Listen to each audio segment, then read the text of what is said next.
So I really want to congratulate for the bank for successful IDA 21st replenishment. And then I think IDA is very important in three ways. First is the IDA's role as world's largest multilateral fund for supporting the poorest countries and also poor people by providing concessional funding, including grant and also affordable loans. The second, IDA has ability to address very complex multi-crisis challenges because by taking comprehensive approach with both not only by funding but also knowledge.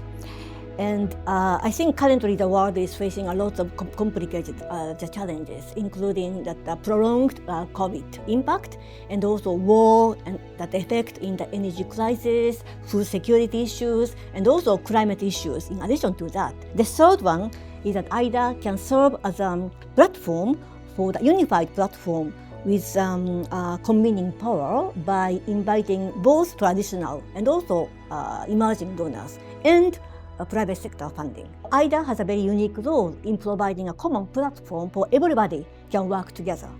Yeah, IDA is important. Maybe more than that, IDA is indispensable for development because it reaches out to the most vulnerable in the world. It is very important to do so, but this is a very difficult task because it requires a well-crafted hybrid financing model. IDA plus the rest of the World Bank Group is the largest and most effective platform that can do this at scale. Naturally, Japan wants to contribute to making the world more peaceful, prosperous, inclusive, livable, resilient, and sustainable.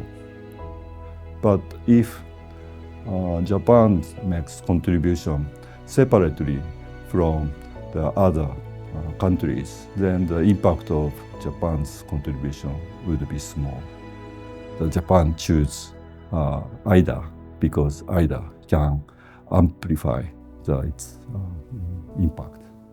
World Vision would like to extend our congratulations to the World Bank for this historical IDA 21st replenishment, providing hope and global solidarity to the vulnerable communities. I would like to emphasize the Japanese government's role as the second largest contributor to this replenishment. Their practical and effective proposals for reforms within IDA and the World Bank are commendable. Every dollar invested in IDA can generate measurable improvements in people's lives, especially in the children that are our future generation leaders. $1 investment in child can generate $10 social value. So, prioritizing IDA investments in children's well-being is not only morally right, but also economically meaningful. And this is a very reason why World Vision is committed to strengthen the partnership with the World Bank to end extreme poverty and boost shared prosperity on a livable planet, especially for the children.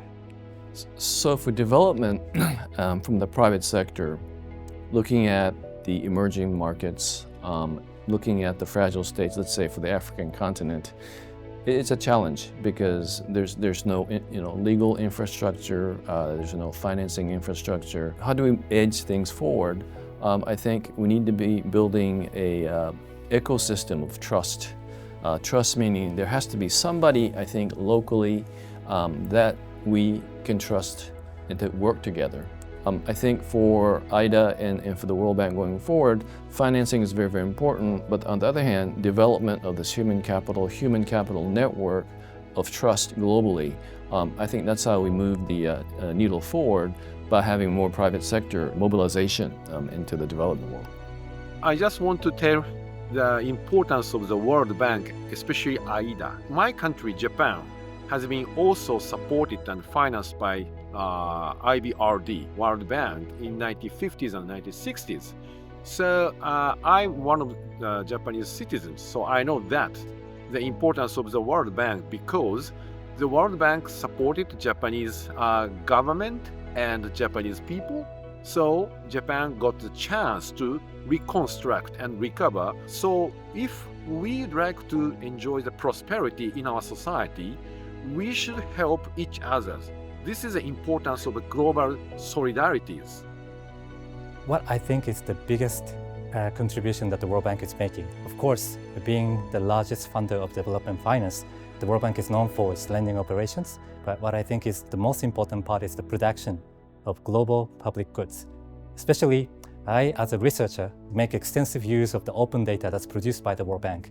The World Bank enables a lot of researchers to conduct important research on the international development and poverty reduction by letting us use the open data that they produce as part of their operation.